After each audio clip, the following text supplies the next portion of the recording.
Good evening, friends. There are certain names that, when you hear them, conjure an image of pure, unyielding strength.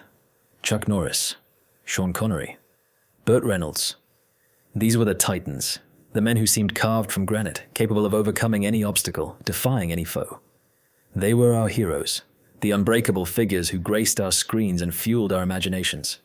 But what happens when the myth of invincibility meets the stark reality of human vulnerability? What happens when the very foundations of that strength are built upon a secret grief, a silent battle, or a devastating loss that the world never knew? Tonight, we delve into a truth that has been guarded for decades, a truth that connects these larger-than-life figures in a way you might never expect. The Norris family, yes, that Norris family, has finally opened up, shedding light on a profound secret that not only shaped one of Hollywood's most stoic legends, but also casts a new, deeply empathetic light on the private struggles of other icons we thought we knew so well. It's a story of courage, of hidden pain, and of the enduring human spirit that shines even when the physical body begins to falter. For generations, Chuck Norris was more than just an actor or a martial artist. He was an idea. He was the embodiment of quiet strength, of unwavering resolve, a man whose very name became synonymous with superhuman ability. From his early days as a karate champion, where he commanded the ring with an almost mystical presence, to his iconic roles in films like Way of the Dragon, alongside Bruce Lee, and later the television phenomenon Walker, Texas Ranger. Chuck Norris built an empire on the image of the man who simply could not be defeated. His stare alone could stop villains in their tracks, his roundhouse kick legendary. We believed in his invincibility, didn't we? We cheered for him. We created internet memes celebrating his impossible feats, and we saw him as a bastion of steadfast power in an ever-changing world. He was the hero who always got the job done, the silent protector, the one-man army. This persona, so deeply ingrained in our collective memory, felt authentic, unshakable.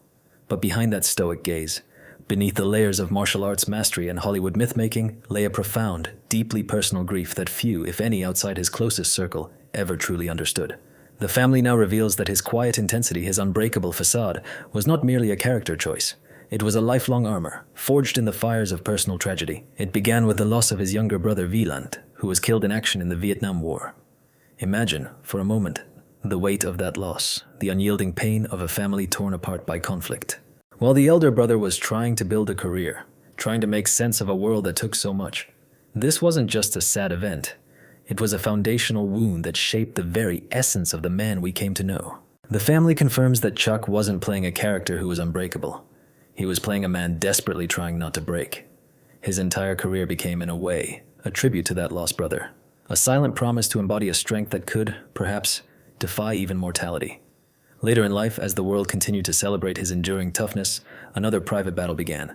For years, Chuck Norris faced a multi-year struggle with the degenerative illness that slowly, cruelly, began to erode the very physical control he was so famous for. His family kept it a closely guarded secret, they say, because he wanted to be remembered as the man who could break boards, not the man who was being broken.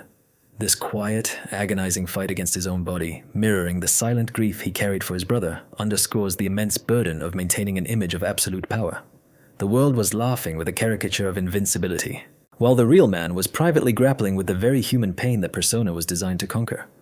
It's a poignant reminder that even our strongest heroes carry burdens we can never see, and that true strength often lies not in what you can overcome, but in what you endure in silence. Burt Reynolds. The name itself brings a smile to your face, doesn't it? He was the quintessential good old boy, the charming rebel with a twinkle in his eye, and a laugh that could fill a stadium. From the rugged intensity of Deliverance, to the high-octane thrills of Smokey and the Bandit, and the sheer charisma of the Cannonball Run, Reynolds was a box office king, a leading man who made it all look so effortlessly cool. He was the guy you wanted to have a beer with, the one who always had a witty comeback, and the undeniable heartthrob who graced countless magazine covers. His public persona was one of boundless energy, a man who lived life at full throttle, always on top of the world. He embodied a brand of rugged, physically dominant masculinity that captivated audiences for decades. He was handsome, he was funny, and he was fearless, often performing his own stunts, adding to his legend as an authentic tough guy. For a long time, it seemed like nothing could touch Burt Reynolds. He was the epitome of the Hollywood dream, a star who shone brighter than most. But behind that dazzling smile and confident swagger, a different, much darker story was unfolding. The pressure to maintain that image, coupled with the demands of his physically intensive roles, began to take a devastating toll. The turning point, a moment that would haunt him for the rest of his days, occurred on the set of City Heat in 1984. A simple stunt, a prop chair meant to break harmlessly, failed. It shattered his jaw, leading to a profound multi-year battle with pain and its grim consequences. This wasn't just a physical injury. It was a career-derailing catastrophe that led to a dependence on powerful pain medication and, tragically, false rumors that he was battling a serious illness, effectively exiling him from the very Hollywood that had adored him. The man who could walk away from any cinematic explosion was nearly destroyed by a single, unscripted moment of brutal reality. The chronic pain became a constant companion, a silent war he waged daily, clashing violently with the indestructible image the world demanded. His heart, too, began to give out, a cruel irony for a man whose heart had always seemed so full of life and laughter. He passed away from cardiopulmonary arrest, but those close to him knew the damage had been done decades earlier, the final bill for a lifetime of playing the invincible man simply coming due. It's hard to accept when a talent like that is brought low by such a cruel twist of fate, isn't it? We often forget the physical sacrifices our heroes make to entertain us, the toll that seemingly effortless performance takes on their bodies. The stunt community, including figures like Aaron Norris, Chuck Norris's brother, and a prolific stunt coordinator, understood this hidden war all too well. They knew the cumulative physical damage, the constant threat of injury that actors like Reynolds and Connery endured to protect that invincible image. It's a tragic link, a shared burden of human frailty hidden behind a public shield of toughness. How often do we truly appreciate our heroes while they are still walking among us before the quiet battles become public knowledge? Raquel Welch. The name alone evokes an image of unparalleled glamour, of raw, untamed beauty, and an almost mythic vitality.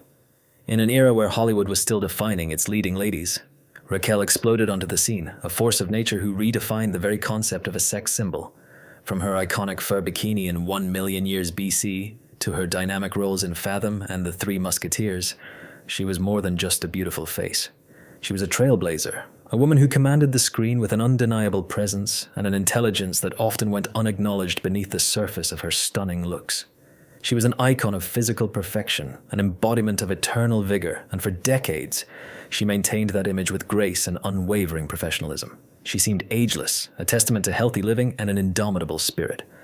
The public adored her, seeing her as the ultimate representation of strength and allure, a woman who defied the passage of time. But behind the dazzling smiles and the red carpet appearances, Raquel Welch was fighting a quiet, deeply personal battle, one that she, like many others, chose to keep fiercely private. The official announcement of her passing mentioned a brief illness, a common euphemism used to shield families from further public scrutiny during a time of immense grief. However, as time passed, the truth, as it often does, gently emerged. Her death certificate lifted a veil of privacy, revealing that the cause was cardiac arrest, with Alzheimer's disease cited as a significant underlying condition. Alzheimer's. Think about that for a moment. An icon of vitality, a woman celebrated for her sharp wit and commanding presence, was privately battling a disease that cruelly strips away memory, self, and the very essence of a person's identity. This diagnosis had been a closely guarded family secret for years, a testament to her desire to maintain dignity and privacy in the face of such a humbling illness. It's a profound connection, isn't it, to Sean Connery, the definitive James Bond, who also spent his final years in a quiet struggle with dementia. And then there's Burt Reynolds, the rugged bandit, plagued by severe chronic pain and health issues, a vulnerability that clashed with his public persona. And at the heart of this shared human experience is Chuck Norris, the man we thought was unbreakable, who voluntarily stepped away from the spotlight, sacrificed his career, to become a full-time caregiver for his wife, Gina, as she battles a debilitating, mysterious chronic illness. He traded the role of an invincible action hero for the quiet, grueling reality of a caregiver, a reality Welch's and Connery's families knew all too well. The secret isn't one of scandal, but of a shared, tragic humanity they fought to keep hidden from the public that adored them. It's the devastating, humbling toll of chronic and degenerative illness. The one enemy no punch, no fast car, and certainly no iconic bikini could ever truly defeat. For decades, Olivia Newton-John was the very picture of radiant health, a beacon of light and positivity whose infectious smile and angelic voice brought joy to millions. From her early country hits to her transformation into the leather-clad Sandy in Greece, she enchanted the world. She was the girl next door who became a global superstar, a symbol of innocent charm and vibrant energy.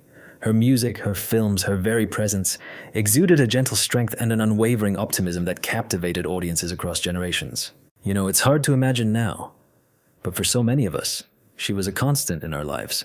a voice that filled our homes and our hearts. We watched her grow. We sang along with her. And we saw her as someone who could seemingly overcome any challenge with grace. Yet, beneath that bright, public persona, Olivia Newton-John was engaged in a decades-long war, a private struggle against an insidious enemy that would ultimately claim her life. Her official death certificate reads, metastatic breast cancer, a stark medical term that barely scratches the surface of the 30-year battle she fought. It was a war waged in 3 distinct campaigns, a relentless siege on her body that she met with extraordinary courage and an unwavering commitment to healing, both conventional and alternative. Her husband, John Easterling, who many knew as Amazon John, became her steadfast partner in this fight, a general on the front lines, exploring every avenue, every plant, every natural remedy to offer her comfort and extend her precious time. While the public saw a movie star, a singer, a symbol of hope, John saw the grim reality that connected her to others like Sean Connery, lost in the fog of dementia, and Burt Reynolds, ravaged by chronic pain and a weakened heart. They were all titans, brought low by the slow, painful attrition of their own failing bodies. The secret is that John wasn't just Olivia's husband. He was a warrior by her side, fighting with herbs and plants against the same slow-moving enemy that was silently stalking Hollywood's greatest generation. Olivia's fight wasn't a surrender. It was the end of a long, courageous siege. She dedicated her life to raising awareness and funding for cancer research, turning her personal suffering into a source of hope and inspiration for countless others.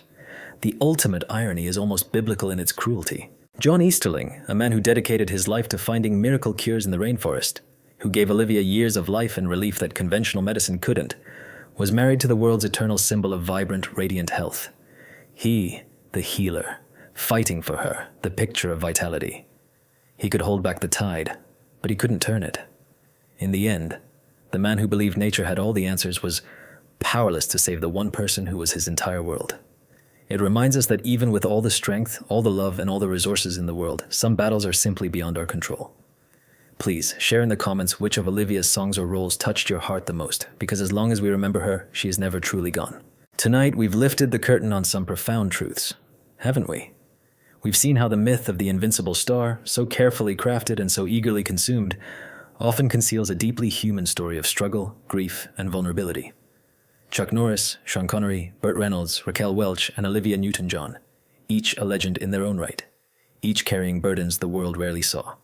Their stories, now intertwined by the revelations of the Norris family, remind us that beneath the dazzling lights and the silver screen, there are simply people. People who loved, people who lost, people who fought battles, both seen and unseen. Their lives, in their triumphs and their quiet heartbreaks, offer us a powerful lesson.